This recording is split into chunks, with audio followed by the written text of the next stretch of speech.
나는 대선을 준비하면서 경제정책의 핵심으로 대중경제론을 내걸었다. 제도와 정책의 양면에서 대중을 위한 대중의 영재를 구현하고자 했다. 이승만 정부 이래 한국 경제는 권위주의 정부와 특혜 집단을 중심으로 한 특권 경제가 판치고 있었다. 이는 박정희 정권에 들어와 더욱 심화되었다. 농민 등 일반 대중들이 느끼는 어려움은 커졌고 경제사회 전반에 적폐가 쌓여갔다. 박정희 정권의 개발 독재에 대한 개혁 논리와 전략이 절실했다. 나는 한국 경제와 민주주의를 위한 새로운 청사진을 제시하고 이를 국민들에게 널리 알리고 설득하기로 했다.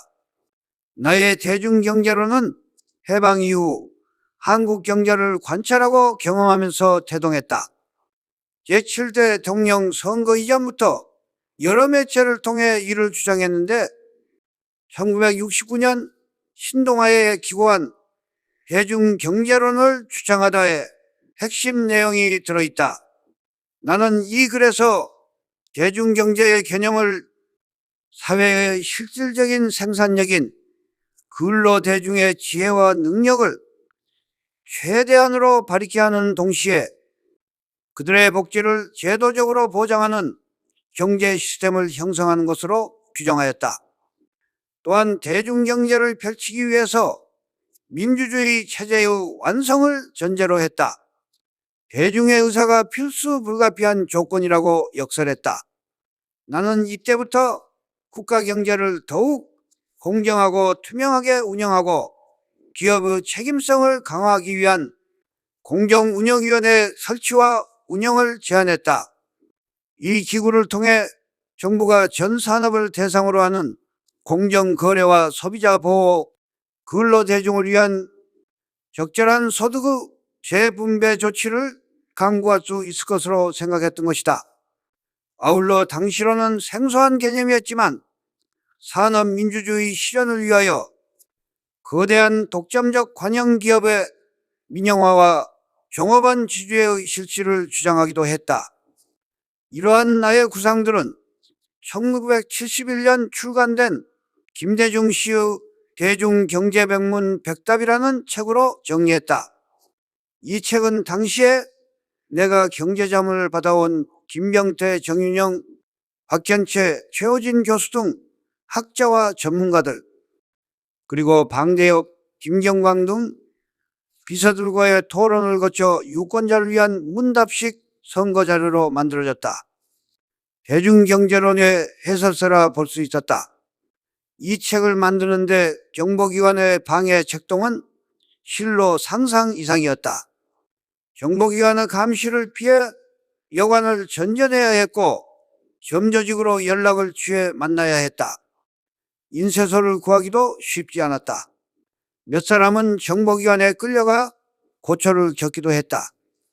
아무튼 이 책은 대통령 선거를 정책 대결로 만드는 데 기여했다. 대중경제론은 청년 시절 사업을 하면서 익힌 실물 감각과 국회 재경위 활동을 하면서 하고든 공부가 바탕이 되었다. 군사정부의 관치 경제가 절정에 달했을 때 대중이 경제에 참여하여 주역이 되어야 한다는 나의 주장은 신선한 바람을 일으켰다. 당시 박정희 정권은 수출 증대와 경제 성장 외에는 아무 관심이 없었다. 누가 경제 주체가 되어야 하는지, 어디에 분배해야 하는지는 생각도 못했다.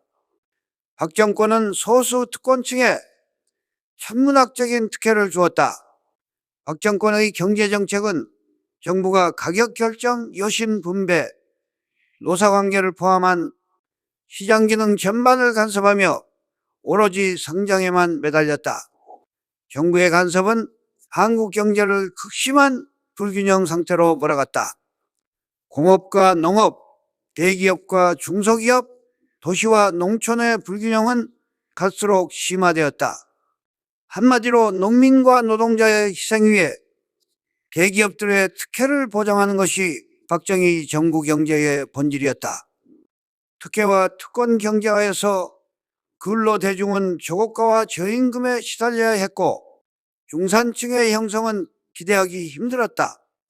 이에 대한 반론이 대중경제의 핵심이었다.